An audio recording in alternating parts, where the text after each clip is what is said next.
America's Airborne Beavers, Operation Beaver Drop. Yes, this actually happened by the Fat Electrician. This is easily one of my favorite stories of all time, and it is the epitome of it's not stupid if it works. I'm loving this already. Today we're talking about Operation Beaver Drop, that time that a bunch of World War II veterans that worked for the Idaho Fish and Game Department got assigned the task of relocating a bunch of beavers to a different habitat, and they decided that the cheapest, safest, most cost-effective way to go about that was to strap them to parachutes and throw them out of a plane. And we're gonna get Why does it make sense that it's Idaho, though? Like, this could have very easily been Oregon, Colorado, Montana. Why did it have to be Idaho? Like, people make fun of us as is. Idaho doesn't exist. It's just a psyop. It's one giant potato factory. Get into it right after this ad, because I got bills. This video is brought to you by Conflict of Nations, a free online PvP military strategy game. It is based on a World War III type scenario where you get to pick your own country, or you can pick a state inside of the United States, because that's really the only way to make it fair for everybody else. Otherwise, America would be the instant win. Personally, I always start out as playing Iowa for obvious reasons, and my first order of business every single time is attacking Minnesota and turning them from Minnesota into Upper Iowa. They can't win a Super Bowl, and they're not going to win this battle. It's an easy W. But you don't have to attack. Remember, this is a strategy game. You can be diplomatic and form an alliance with another nation and work together. I mean, you could. I'm not gonna. I'm gonna build up my army with tanks, jets, and nuclear submarines and turn my attention to Wisconsin. Okay, I'm gonna be honest with you guys. The nuclear submarines are not super helpful in Midwestern warfare, but that's the type of flexibility that Conflict of Nations allows. I've already taken over Minnesota, the land of 10,000 lakes. I'm gonna put a nuclear submarine in every one of those lakes. Anyways, if you want to give it a try, it's available on both PC and mobile. And if you use my link and discount code down below, you're gonna get 13,000 free gold and a free 1-month membership. Let's get back to the video. I liked it. 9 out of 10. Good ad read. Very flexible. Very like, hey, cool. Here's this game. Play this game. Here's the funny stuff I do in this game. I liked it, actually. Not a fan of mobile games. I'm not really looking at picking up more games. I actually have a backlog of old Pokemon games that I'm going through. Plus, I got games like Final Fantasy XIV that are taking up my time with roulette grinding and stuff like that. But honestly, fairly good. I like it. Kirby Factory, goddamn. All right, let's just take this from the top. Beavers, okay, one of my favorite animals. Why? Because I believe it is the animal that is most similar to humans. And I know what you're gonna say. You're gonna say, what about monkeys? What about apes? What about chimpanzees? They've all got thumbs and they poke shit with sticks and they eat bananas just like people do. That's fine. I understand that they're very similar to people, but beavers are the most similar to humans in spirit. We are the only animals on the planet with the audacity to walk into a new ecosystem and be like, wow, I hate everything about this. I could A, migrate, but I'm not going to do that. I'm going to go with option B and change everything about the world around me to make it suit me better and fuck everybody else. Now, he has a point, though. Like, I can't really dismiss that because he does have a point. Do I enjoy the wetlands that beavers create with their dams? No, it's not my jam. However, game recognized game, because when a beaver sees running water and is like, "You gonna do this? Okay, fine." That's all I needed for him to do that, and it became personal with me. It's no different than when it's July and it's hot out and I decide to turn my air conditioner on so I can domesticate the wind so that my balls aren't hot, okay? Yeah. It's about changing the environment around you rather than changing yourself. Okay, it's just that species-wide main character energy of, I don't need to evolve anymore, I'm perfect how I am, I'm going to evolve the world around me to some shit that I like more. So, while I have a great childish respect for beavers, unfortunately for the beavers, between the 15, 16, 17, 1800s, their furs made dope-ass hats and they were really popular all across Europe, and the beavers were almost hunted to extinction for their pelts. Okay, as I'm sure you can imagine, no beavers means no beaver dams means no wetlands, and no wetlands messes up the entire ecosystem. Okay, we can't have it. We got to quit killing all the beavers. So the early 1900s, people realized this. They put protections on the beavers, and we quit trying to hunt them to extinction and actually try to help encourage their population to build back up. Okay? Makes sense. Fast forward like 50 years, 1945, 1946, right around then. All the young men that went off and fought World War II are coming back home. They got a bunch of money from fighting that war. They want to get a wife, build a house, have some kids, do people things. So they start expanding. And one of the places this happens in is a town called McCall, Idaho. And they Oh my God, dude, I've been up to McCall. I'm trying to remember what it's called up there. It's not the mill. It's like you get into like downtown McCall near the lake. And there's like a rib place. It's like a really fancy restaurant on like the left-hand side. I want to say it's the mill, but I know it's not the mill. Someone will know what I'm talking about. McCall is actually a really beautiful place. I don't remember if they're still on dial-up or not up there. It's pretty pretty mountain town kind of thing. If it's cold, if the highways freeze over, stuff like that, you can definitely get stuck there. But honestly, no, McCall is a really beautiful place. Last time I went down there, I didn't try their pizza place. I want to try their pizza place. Maybe I'll go up to McCall at some point. I've really been debating. It's not Rigby. What is it? Is it Idaho Falls? We have like a big F-off Army Navy store up there. Allegedly, hypothetically, allegedly, I can neither confirm nor deny the Army Navy store up there might actually be used for military stuff still, like planes and stuff, but that's going to be an allegedly. I can't confirm or deny talking to people that may have been talking about this. Yeah. This place does still have dial-up? Oh, there's plenty. There's 100%. No, I've been wanting to go up to Idaho Falls, though. That Army Navy store is massive up there. Start expanding, and the town gets bigger and bigger, and eventually it displaces a bunch of beavers that have been out in the woods doing beaver things for hundreds of years, and these new beavers get displaced, and they go out and they start fucking up a bunch of farmers' fields and irrigation systems, and it gets to the point that the people in the town are just going to start shooting these beavers because they're messing everything up. At this point, the Idaho Fish and Game Department, presumably also full of World War I and World War II veterans, steps in and like, no, we're not gonna kill these beavers. These guys are awesome. They do a lot for the environment. We're gonna take them. We'll move them somewhere else where they can thrive. We're not killing beavers. We're just relocating them. So here's the plan. They're gonna capture the beavers alive. They're gonna drive them as far as they can on roads, and then they're gonna pack them in on horses and mules, miles and miles into the wilderness where they're not gonna be near any humans ever. And this is a complete disaster pretty much from the start. They capture the beavers alive, stick them in a cage, throw them on a truck, try to drive them hours and hours into the wilderness. This is really hard on them because beavers, they're a lot like me. I like to sit in my house in the air conditioning. They like to sit in their dams in the nice, damp, wet environment to keep cool. Beavers can't keep cool in the back of an unair they're dank gamer caves, if you will. Truck in the mid-1940s. A lot of them are getting heat stroke, they're passing out, they're dying, they quit eating, or they get super agitated and they're very combative the entire time because they're hot. Then even if the beavers do survive the truck ride, they're all pissed off and angry, and now they're getting strapped to a horse or a mule, and that pisses off the horse because he's got a bunch of angry beavers all over him, and now the horse is pissed off, and the whole thing just, it doesn't work. So now the this definitely could have gone better.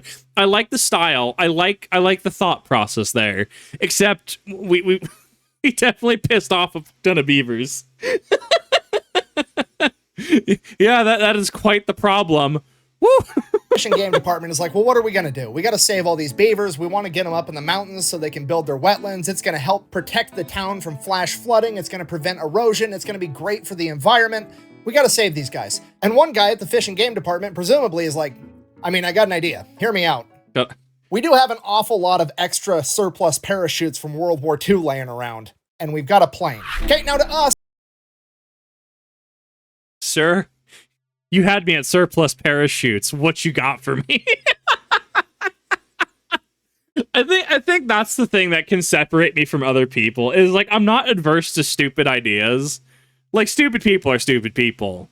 But when you have an idea like this and you just hear the pitch, hear me out. We do have a lot of excess parachutes. You have to like stop and you're like, okay, but there's a line of logic here. I need to know where you're going with this. I have to know where I need to know. I want to support this. Where do I support this?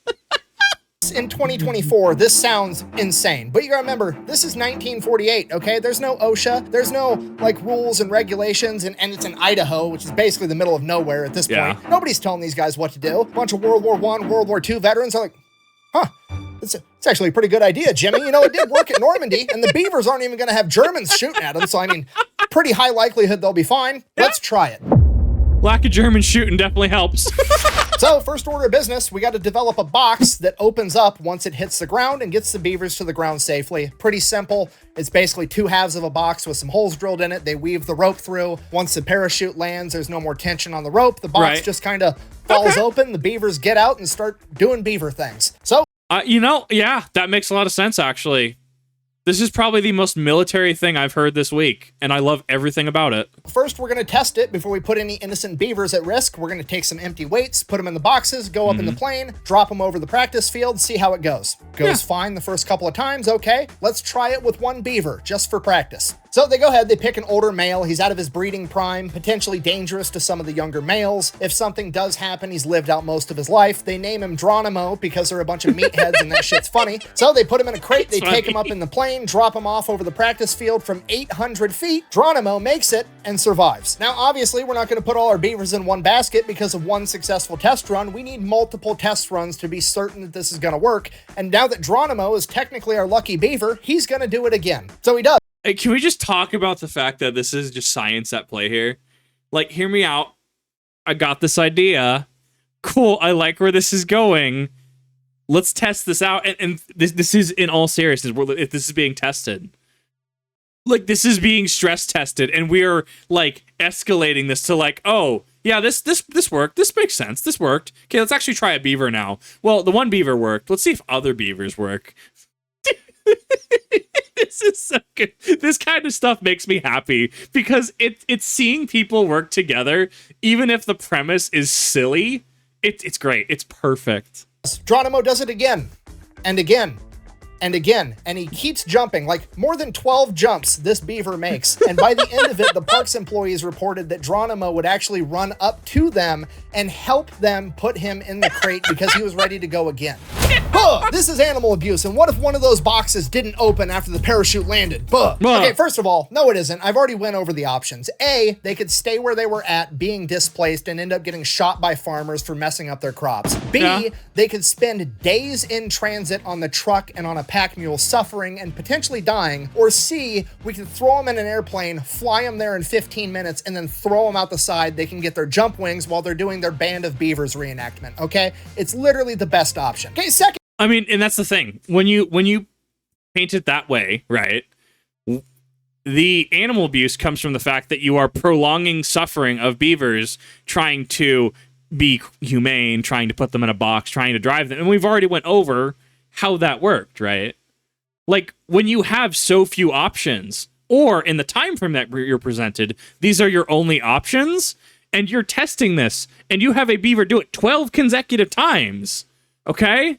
Maybe you're onto something there. Maybe, random internet user, maybe you don't know it all. I know it's a scary concept for you, but maybe let other people do it if they're onto something. It's so strange. Why are you worried about the box not opening? Like, did you think about this at all? It's a pine box, and that's a beaver, okay? Yeah. Literally the only animal in the animal kingdom known for cutting down trees with its fucking face. I have the utmost confidence that if one of those boxes malfunctions, the beaver is gonna figure it out. All right, so now they have their beaver delivery Fair method. point. They develop a plan. They pick out a bunch of different locations all over this wooded area where they're gonna be able to drop these beavers off in groups of like 3 to 5, 2 males, 3 females, 1 male, 3 females, something like that, enough that they're going to be able to rebuild their own little colonies, but they're going to be spread out enough that they're not going to congregate into one thing, and it's going to be a humongous boost to the beaver population. This is what conservation's all about. So they get that all figured out, they have the plan in place, they know the delivery method, now they just got to go catch all the beavers. So they go back to town, catch them all, there's 76 of them. They take them back, they start loading them in crates, and they're going to take them up in the plane and throw them out the side. And here's the best part about the whole thing. They filmed it. Into the drop box. Amazing. Nearly ready for that flight back into the mountain. And this is where you can really start to see that this is a different time. I mean, look at this absolute Chad just manhandling this beaver into that crate with no safety equipment, no gloves, no eye pro, nothing. If this were modern day, that guy would have leather protective gloves up to his elbow. He'd have safety glasses with a hard hat, with a face shield, with a leather apron. He'd have 2 dudes holding his hand while he did it just to make the safety guy happy. No, this is just some angry war veteran throwing a beaver into a box like it's another 8-hour workday. It's fantastic. That's it. They get the beavers loaded up on the plane takes off, they drop all the beavers in their designated drop zones. 75 out of the 76 survived. I don't know how they know this. I'm assuming they had people on the ground at the different drop locations to make sure the boxes opened or that the beavers made it or whatever. But apparently the one beaver that didn't make it had somehow either slipped through the crack when the rope was loose or eaten his way out of the box after they had let it out of the plane, and the beaver was last seen standing on top of the box with the parachute above him, and he probably would have been fine, except when he got 75 feet off the ground, he decided to jump.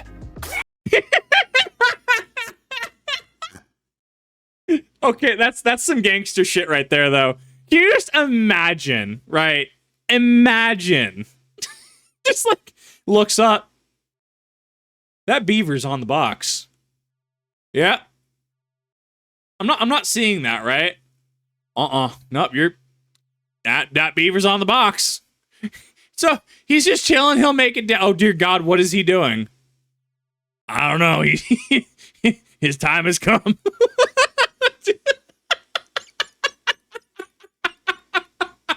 Beaver be like, I am here. I do not know for what purpose I am here, but I know I must jump. So on one hand, that's kind of sad, but on the other hand, natural selection. If the other 75 beavers figured it out and you didn't, probably on you. On a happier note, though, the boys at the Fish and Game Department decided to hook up their lucky beaver, Geronimo.